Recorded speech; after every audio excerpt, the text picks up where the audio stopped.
गुजरात के वडोदरा से यह बड़ी खबर है, जहां पर एक भीषण हादसा हुआ है। ट्रक और कंटेनर में जोरदार टक्कर हुई है, जिसकी वजह से 10 लोगों की मौत हो गई है और इस हादसे में 16 लोग घायल हुए हैं। यह बड़ी खबर गुजरात के वडोदरा से, जहां पर एक भीषण सड़क हादसे में 10 लोगों की मौत हो गई। यहां एक ट्रक और कंटेनर की आपस में जबरदस्त भिड़ंत हो गई, जिसमें 10 लोगों की मौत हो गई और 16 लोग घायल हुए हैं। बाघोड़िया के पास यह हादसा हुआ है। घायलों को इलाज के लिए अस्पताल में भर्ती करवाया गया है। तो गुजरात के वडोदरा से यह बड़ी खबर है, जहां पर एक भीषण सड़क हादसा सामने आया है। एक ट्रक की भीषण टक्कर जो है वो कंटेनर से हुई है, जिसकी वजह से 10 लोगों की जान चली गई, जबकि 16 लोग इसमें घायल हुए हैं। सभी को इलाज के लिए अस्पताल में भर्ती करवा दिया गया है।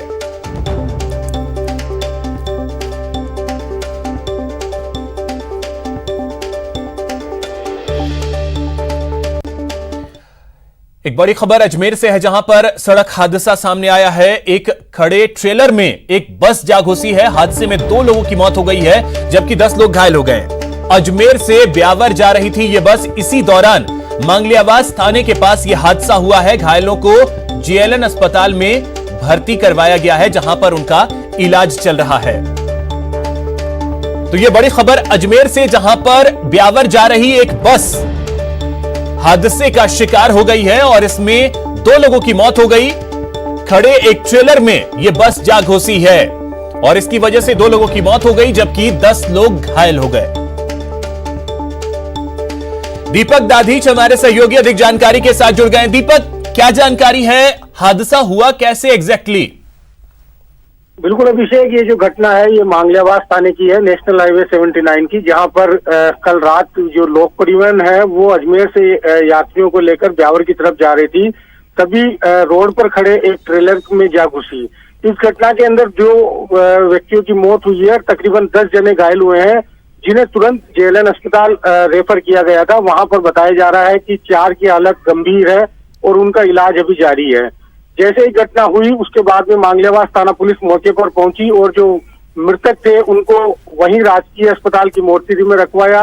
साथ ही जो एक्सीडेंट की वजह से रोड जाम हुआ था उसको क्रेन की मदद से हटवाकर रोड जाम खुलवाया भी गया। बताया जा रहा है कि देर रात्रि जो ड्राइवर था उसको नींद की झपकी आई थी और उसी दौरान बस अनियंत्रित होकर सामने खड़े ट्रेलर में जा घुसी। फिलहाल घायलों का इलाज चल रहा है। साथ ही जो मृतक है उनके परिजनों को पुलिस ने सूचना दी है और उनके परिजन भी जो मांगलियावास की राजकीय डिस्पेंसरी की मोर्चरी है वहां पर पहुंच रहे हैं। जी चलिए, बहुत शुक्रिया दीपक आपका तमाम जानकारी के लिए। तो ड्राइवर को झपकी आ गई, जिसकी वजह से ये एक दर्दनाक हादसा हो गया और 2 लोगों को अपनी जान गंवानी पड़ी।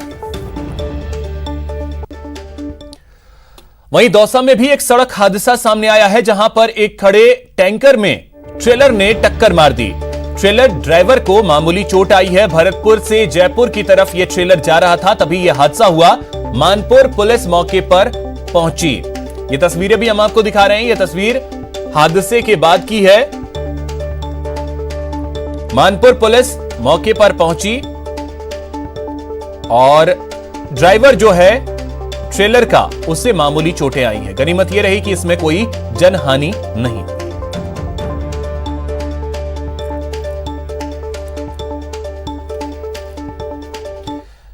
हनुमानगढ़ से खबर है, जहां पर संगरिया में कार्रवाई की गई है। पोस्त तस्करी के खिलाफ एक बड़ी कार्रवाई की गई है। 19 किलो से ज्यादा पोस्त बरामद किया गया है। पुलिस ने एक युवक को भी गिरफ्तार किया है। पंजाब के भटिंडा का रहने वाला है यह युवक। रतनपुरा गांव के पास पुलिस ने इस कार्रवाई को अंजाम दिया है। तो नशे के तस्करों के खिलाफ एक बड़ी कार्रवाई की गई है और यहां पर एक युवक को भी गिरफ्तार किया गया है, जबकि 19 किलो से ज्यादा पोस्त भी बरामद किया गया है। तो हनुमानगढ़ के संगरिया में एक बड़ी कार्रवाई पुलिस ने की है।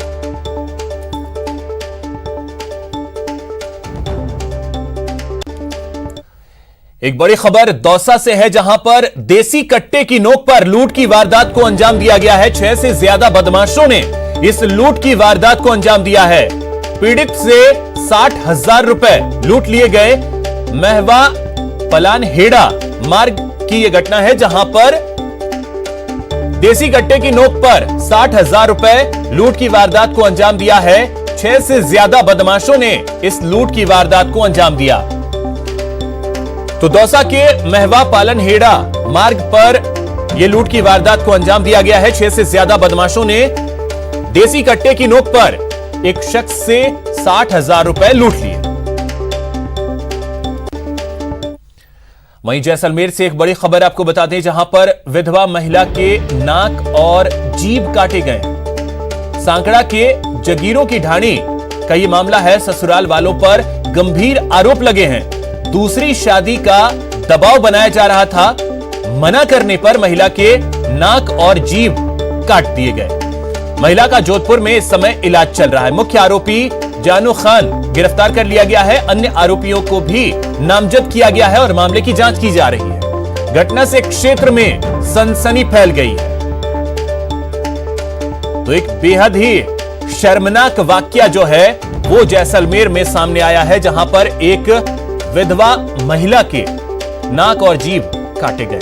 सिकंदर शेख हमारे सहयोगी अधिक जानकारी के साथ जुड़ गए। सिकंदर, महिला की स्थिति क्या है वो तो जानना ही चाहेंगे, साथ ही ऐसी शर्मनाक घटना जैसलमेर में। ये अभिषेक, ये मामला जो साकड़ा थाना क्षेत्र है वहाँ की जगीरों की जो ढाणी है वहाँ का है, जहाँ पर ये गुड्डी नामक जो महिला है इसकी शादी हुई थी और 6-7 साल पहले इसके पति ने खुदकुशी करके अपनी ये लीला खत्म कर दी थी। उसके बाद से लगातार इस महिला पर इसके जो ससुराल पक्ष के लोग हैं वो दबाव बना रहे थे और ये जो मुख्य आरोपी है जानू खान, वो अपने भतीजे से इसकी शादी करवाना चाहता था, लेकिन वो मना कर चुकी थी कई बार। पिछली बार जब वो यहाँ पर आया था तब उसको धक्के मार के घर से बाहर निकाला, जिसका बदला लेने के लिए वो 4-5 लोगों के साथ इस महिला के घर पे पहुंचा। वहां पर इसके जो चाकू की नोक है उससे पकड़ के इसके नाक और जीभ है उसको काट दिया गया और शर्मनाक घटना के बाद में वहां से फरार हुए, लेकिन पुलिस ने उनको पकड़ लिया है। महिला को गंभीर अवस्था में जोधपुर रेफर किया गया, जहाँ पर उसका इलाज चल रहा है। और जो मुख्य आरोपी है जानू खान, उसके अलावा जितने जो लोग हैं उनके पीछे पुलिस लगी है। 2 लोगों को जो नामजद लोग हैं उनको पकड़ लिया गया है और मुख्य जो आरोपी है जानू खान उसको पुलिस ने पकड़ लिया है और जो मामला है उसकी जांच कर रही है। मामला बड़ा शर्मनाक है, जिसको लेकर पूरे जो इलाका है उसमें सनसनी फैली है। जी सिकंदर, महिला की स्थिति कैसी है अभी इस वक्त? ये विषय महिला का जो जोधपुर है वहाँ पर इलाज चल रहा है। उसको गंभीर अवस्था में यहाँ से रेफर किया गया है, क्योंकि नाक और उसकी जो जीभ है वो काटी गई है। उसको लेकर जो है ऑपरेशन जो है वो वहाँ पर जारी है और स्थिति अभी गंभीर बनी हुई है। जी सिकंदर, अब सवाल ये उठता है कि इस तरीके का वाकया महिलाओं के साथ अगर इस तरीके का वाकया होता है, फिर किस तरफ समाज जो है वो बढ़ रहा है? जी बिल्कुल, जिस तरह का जो मामला सामने आया है अपने आप में बहुत ही शर्मनाक घटना है कि विधवा महिला को अपने ही भतीजे के साथ शादी करने के लिए दबाव बनाया गया और उस महिला के मना करने पर इसको अपमान समझा गया और उसका नाक और जीभ काट दिया गया। अपने आप में बहुत ही शर्मनाक घटना है और समाज में इस तरह के वाकये अभी भी होते हैं तो ये बहुत ही वो गलत घटना है। और जो इसमें साफ तौर से नजर आता है कानून का जो खौफ है वो लोगों में नहीं रहा है और वो जब चाहे किसी भी महिला के साथ में किसी भी तरह का अत्याचार कर सकते हैं, वो गलत है। सिकंदर, कानून का खौफ से भी बढ़ करके अगर देखें, लोगों की मानसिकता कैसी हो गई है? जी अभिषेक, जो ग्रामीण इलाके हैं वहाँ आज भी महिलाओं को घूंघट में रखा जाता है और इस तरह की प्रथा है। वैसे जिस तरह का जो मामला है वो साफ तौर से कहता है कि किसी महिला की जबरदस्ती कहीं पर शादी करना, उसके मन मुताबिक नहीं करने पर उसके साथ इस तरह की अमानवीयता की घटना करना अपने आप में बहुत ही बड़ा सवाल है और शर्मनाक है, जिससे साफ तौर से लगता है कि अभी भी जो ग्रामीण इलाके हैं वो पुरानी जो पुरुष प्रधान जो समाज था उसकी नोक पर चल रहे लगातार। और ये गलत घटनाएं इस तरह की जो सामने आती है, कहीं ना कहीं जागरूकता की कमियां हैं और लोगों को इस तरह की जो कैंपेनिंग है वो चलाकर उनको ये किया जाना चाहिए कि पुरुष प्रधान समाज ना होकर महिलाएं जो हैं उनका किस तरह से सम्मान किया जाना चाहिए, उनको जानना चाहिए। तो सिकंदर, यानी कि एक सिंपल सी बात है कि हम सिर्फ कहने के लिए कहते हैं कि महिलाओं को हमने सारे अधिकार दे दिया है। जिस तरह से महिलाओं को हम बराबरी का जो दर्जा और दर्जा देने की जो बात की जाती है वो यहाँ पर इस घटना से साफ तौर से लगती है कि अभी भी फिलहाल महिलाओं की समाज में वो स्थिति नहीं है जिस तरह की बातें की जाती है समाज में। बिल्कुल सिकंदर, तो ये जिस तरीके का वाकया सामने आया है, शर्मसार करने वाला एक वाकया है कि एक महिला की इस तरीके से जीभ और नाक काटे जाते हैं। अब एक बड़ी खबर कोटा से है, जहां पर चाकूबाजी में एक युवक जो है वो घायल हो गया है। रामपुरा कोतवाली थाना क्षेत्र में चाकूबाजी हुई है। एमबीएस अस्पताल में इलाज के लिए युवक को भर्ती करवाया गया है। नयापुरा थाना पुलिस अब जांच में जुटी हुई है। तो यह बड़ी खबर आपको बता दें, कोटा से है, जहां पर नयापुरा थाना पुलिस अब मामले की जांच में जुट गई है। एक युवक जो है चाकूबाजी में घायल हो गया, जिसे इलाज के लिए अस्पताल में भर्ती करवाया गया है।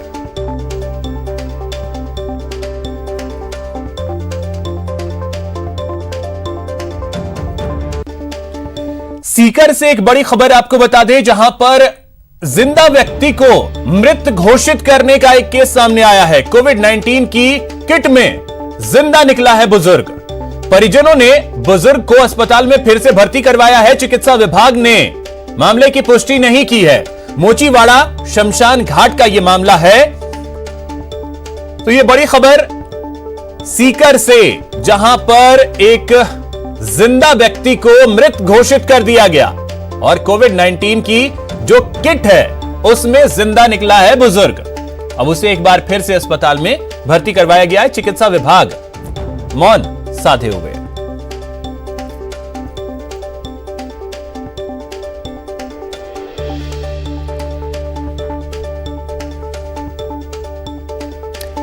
अशोक हमारे सहयोगी अधिक जानकारी के साथ जुड़ गए। अशोक, यह पूरा मामला था क्या आखिर?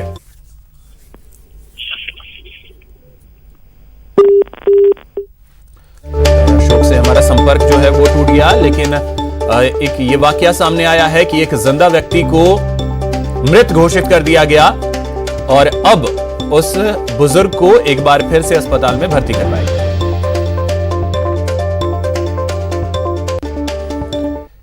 यहां रुकेंगे एक छोटी सी ब्रेक के लिए। ब्रेक के बाद बात पार्षद बने सुपर स्प्रेडर।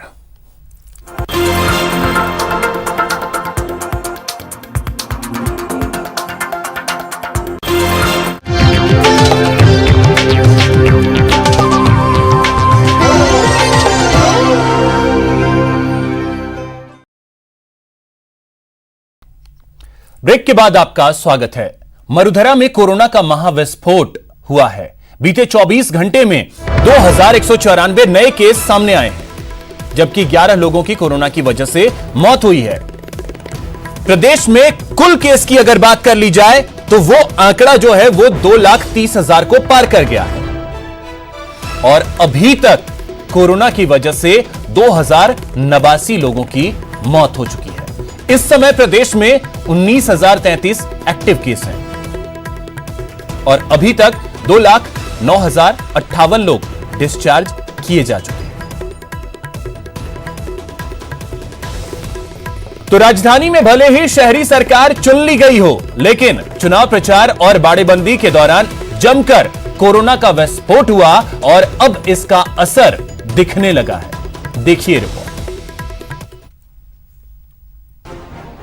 कोरोना पर लापरवाही पड़ी भारी, मंत्रियों के बाद निगम के नेताओं की बारी।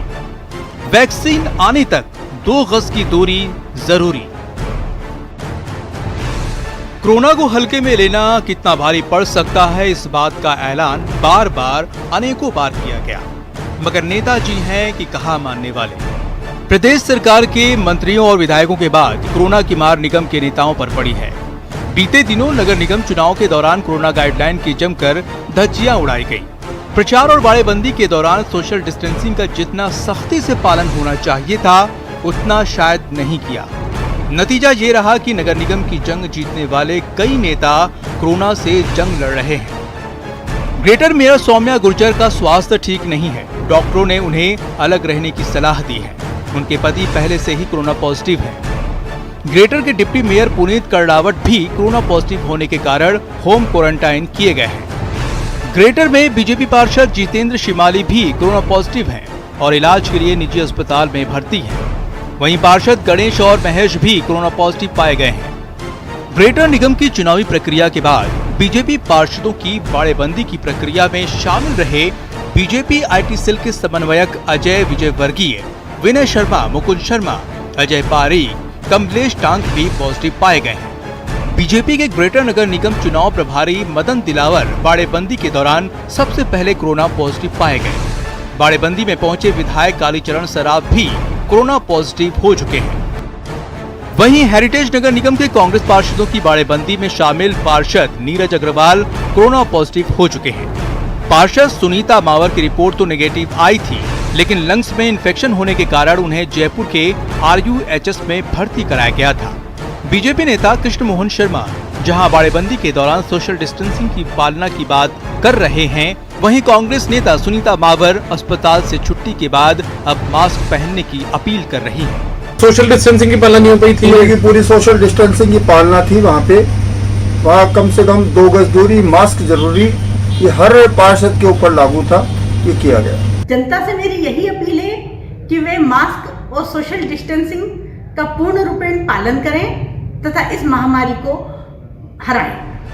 बहरहाल अब चाहे कोरोना से बचाव को लेकर अपील की जाए या फिर बाड़ेबंदी में सोशल डिस्टेंसिंग की पालना की दुहाई दी जाए, लेकिन हकीकत ये है कि ये निगम चुनाव में बरती गई लापरवाही अब शहरी नेताओं पर भारी पड़ती नजर आ रही है। राजधानी जयपुर में शहरी सरकार बनाने के लिए बीजेपी और कांग्रेस दोनों ने ही पार्षदों की बाड़ेबंदी की थी, लेकिन ये बाड़ेबंदी कोरोना संक्रमण के दौर में भारी पड़ती नजर आ रही है, क्योंकि कई नेता कोरोना की चपेट में आ चुके हैं। कुछ अस्पताल में भर्ती हैं तो कुछ होम क्वारंटाइन है और कोरोना से जंग लड़ रहे हैं। कैमरा पर्सन यासीन के साथ दीपक व्यास, न्यूज़ 18 राजस्थान, जयपुर। तो अधिक जानकारी के साथ हमारे सहयोगी दिनेश शर्मा जयपुर से, ललित सिंह जोधपुर से और शाकिर अली कोटा से जुड़ गए हैं। सबसे पहले दिनेश, आपसे जानना चाहेंगे, क्योंकि जयपुर में हम देख पा रहे हैं कि कई सारे मामले जो हैं वो सामने आ चुके हैं। वो कहते हैं ना कि सावधानी हटी और दुर्घटना घटी, कुछ वैसी स्थिति जयपुर में नजर आ रही है। कई पार्षद पॉजिटिव हो गए।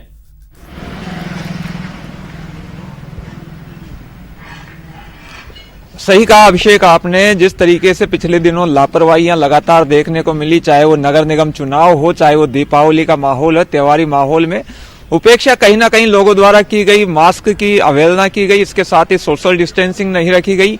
यही वजह है कि केसेज जो है वो अब वापस एक बार फिर से लगातार बढ़ने लगे हैं। पिछले 2-3 दिन से जिस तरह से केसेस सामने आ रहे हैं, क्योंकि बीच में जो है वो पॉजिटिव का आंकड़ा राजस्थान की अगर बात करें तो हर दिन जो है वो तकरीबन 1800 के आसपास रह गया था, लेकिन अभी पिछले कुछ दिनों से वापस जो है 2100-2200 मरीज रोज जो है वो सामने आने लगे हैं। इसके साथ ही मौतों का आंकड़ा भी बढ़ गया है। पहले जो है वो मौतों का आंकड़ा हर दिन जो है घट के 6 से 7 पर रह गया था, लेकिन अब वापस कल ही जैसे बात करें तो 11 मौतें जो है वो राजस्थान में हुई है। तो बड़ी तेजी से जो है वो संख्या बढ़ रही है और आने वाले दिनों में और बढ़ सकती है, क्योंकि जिस तरीके से वैज्ञानिकों ने इस तरह का अंदेशा जाहिर किया था कि सर्दी में केसेज जो है वो ज्यादा तेजी से बढ़ेंगे, तो वो आशंका कहीं ना कहीं सही साबित होती हुई भी नजर आ रही है। सरकारी प्रयास जो है वो लगातार किए जा रहे हैं, टेस्टिंग की संख्या बढ़ाई जा रही है। अभी तक जो है राजस्थान की अगर बात करें तो 40 लाख से ज्यादा टेस्टिंग हो चुकी है। पॉजिटिव केसेज की संख्या अगर देखें तो तकरीबन 2,30,000 जो है वो केसेज राजस्थान में हो चुके हैं। बेहतर बात यह है कि रिकवरी रेट जो है वो 90% के अबव है। अभी केवल 19,000 जो है वो एक्टिव केसेज है, लेकिन जिस तरीके से अब गैप बढ़ रहा है रिकवर होने वाले मरीजों के प्रति और जो नए संक्रमित मिल रहे हैं उनके बीच में, तो ये आंकड़ा जो है वो कहीं ना कहीं चिंता खड़ी करने वाला है। और जो बड़ा शहर है खासतौर से कुछ दिनों में केसेस आए हैं वो चिंता बढ़ाने वाले हैं। ललित, अगर जोधपुर की बात करें तो जोधपुर की स्थिति हमने देखी है कि वहां किस तरीके से केसेस जो हैं वो काफी ज्यादा सामने आए और बार बार ये कहा जा रहा था कि लापरवाही बिल्कुल न बरतें, अन्यथा इसका खामियाजा भुगतना पड़ेगा। ललित, आपसे जानना चाहेंगे जोधपुर में क्या स्थिति है, वहां से मामले अब किस तरीके से आ रहे हैं?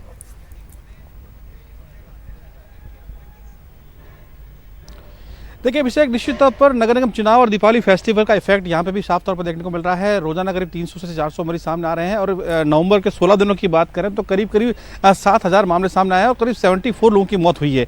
तो ये आंकड़े बड़े डराने वाले हैं, लेकिन कहीं ना कहीं अब स्थिति और भयानक तब हो जाती है जब महात्मा गांधी अस्पताल लगभग फुल हो चुका है, एम्स में अब जगह नहीं है और सिर्फ MDM अस्पताल में ही मात्र 22 बेड जो है ICU के बचे हैं। तो ये तस्वीर जो है कहीं ना कहीं बहुत डराने वाली है। तो वजह साफ है, पहले नगर निगम चुनावी कैंपेन, उसके बाद दीपावली फेस्टिवल और कहीं ना कहीं इन दोनों फेस्टिवली कहा जाएगा कि इसमें लापरवाही, तो साफ तौर पर लापरवाही का परिणाम है कि लगातार मामले सामने आ रहे हैं। अब अस्पतालों में 9 बेड की स्थिति है। कल जिला कलेक्टर ने तमाम अस्पतालों का दौरा किया था। तीनों अस्पतालों का दौरा करने के बाद एक और बिल्डिंग को खाली कराया गया है, वहाँ कोविड सेंटर बनाया जा रहा है। तो कहीं ना कहीं जिस तरह से हालात बन रहे हैं वो डराने वाले हैं, लेकिन अपील बार बार की जा रही है, मुहिम चलाई जा रही है कि नो मास्क नो वैक्सीन नहीं है तब तक मास्क को ही वैक्सीन माने, लेकिन पब्लिक कहीं ना कहीं इसको सपोर्ट नहीं कर रही है, लापरवाही बढ़ती जा रही है। यही कारण है कि लगातार आंकड़े बढ़ रहे हैं।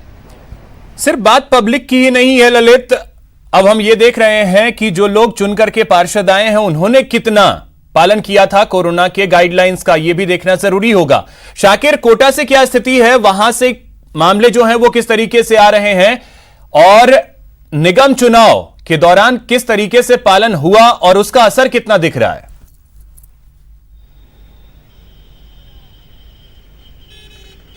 जी बिल्कुल, कोटा में भी जो है अब लगातार पॉजिटिव रोगियों की तादाद में इजाफा हो रहा है।